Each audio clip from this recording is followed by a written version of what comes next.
way we do it in parliamentary countries. There is a crisis, we hold new elections. So they invented these things. So it's actually much more beautiful than, well, these interruptions precede several of the regimes that are popular sovereignty democracies, or essentially contested regimes. And interesting, at least in Bolivia, and also you see it in Venezuela, the groups that tried to push the old elites out are now constitute now the new elites. It's not so clear in Ecuador. It's much more complicated picture there. But at least in two of these countries. And of course the Piquetero movement, at one point at least in Kirchner's group, also was a great support for Kirchner. That also was a relationship that didn't necessarily live that long. Nevertheless, within these three different types of democracies, they are again all relatively stable. So you have democratic stability, and the point I didn't make earlier was going to say, well, I'll come back to that there are different types of democratic stability here. And I don't know whether liberal democracies, security democracies, and popular sovereignty democracies are good terms. Some of them are used in literature, some of them are not.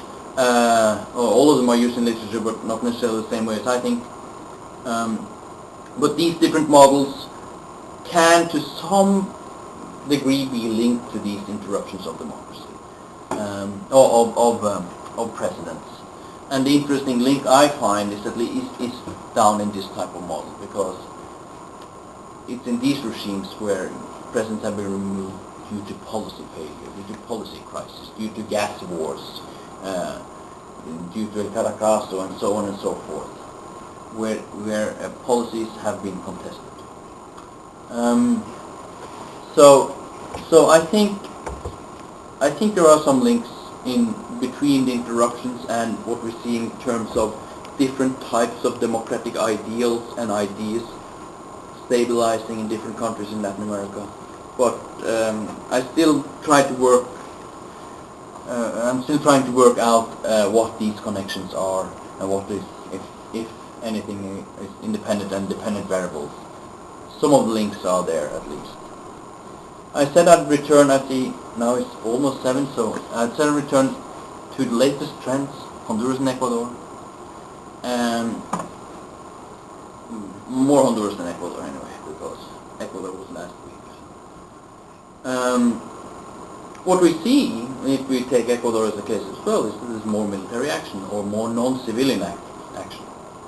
Now what happened in Ecuador last week could remind us something what happened in February 2003 in Bolivia. Police and military having a shootout. Some months later we know that Goni was out of office. If this relates some way to whatever occurred in Bolivia 7 years ago, it doesn't look good for Korea, but that's more a parenthesis. But it could also be kind of these early rebellious action that we saw in the 80s in Argentina, the Carapintadas, and you had some kind of these rebellions that weren't really that well organized, and you never know. But we see more military action. In Honduras, it was a civilian-military alliance, removed Zelaya. There was the police against corruption. Not necessarily more violent. Zelaya was removed without a shot. People were killed later on, but before his removal it was not violence at all. And much of the street action we've seen in several of these countries have involved the deaths of many protesters. So the question is it back to the 1980s where you had these kind of barrack rebellions? In Honduras, it's not back to the 1980s. It was a military involvement upon invitation from civilian elites. Most people agree.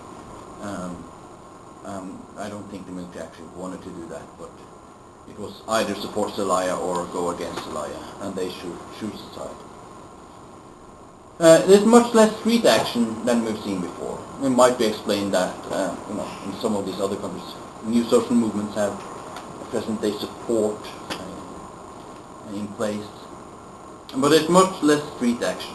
There's been much more street action in Honduras after the coup, but not that much before.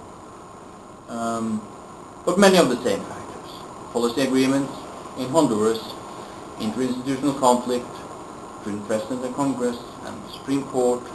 There was also an intra-party conflict that was really hard in Honduras. In Ecuador, there seemed to be some kind of Congress presidential problems going on beforehand. Some salary issues, strikes and demonstrations, and of course the constant factor in Ecuador is that former presidents actually go out and say, well, let's remove the president.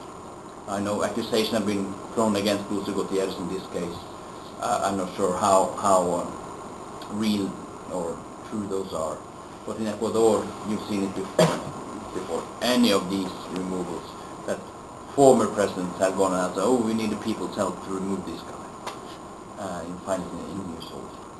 So, the more important thing is that there's more military action now than there was. Military is in less keen on just staying in the barracks. And I think most people would agree, observing Latin America, that 5 years ago, I don't think we would have the military coup anywhere, but today, we could start off thinking, oh, there might be some movements going on in different countries. You've had some issues going on in Paraguay for some time now, and it's more on the horizon of a military takeover today than 5 years ago, I would say. I'm not saying that they would install a military regime. I still think those days are over. But it just seems that military action is closer today than it was. But again, the macro pictures, few returns to authoritarianism. They seem to get out of this huge worldwide economic recession. Not too bad, actually. Looking at the really broad strokes. Latin America is still open for left-wing regimes. It's still not closed for that. The recent election in El Salvador is quite well. So it's not automatically left-wing regime. Oh, here the military comes. And clearly in some of the lead countries, you can see that stability really has its merits in terms of at least Brazil, Chile, and Uruguay. Everyone talking about Brazil due to election these days, but everyone's talking about Brazil due to being a new superpower. So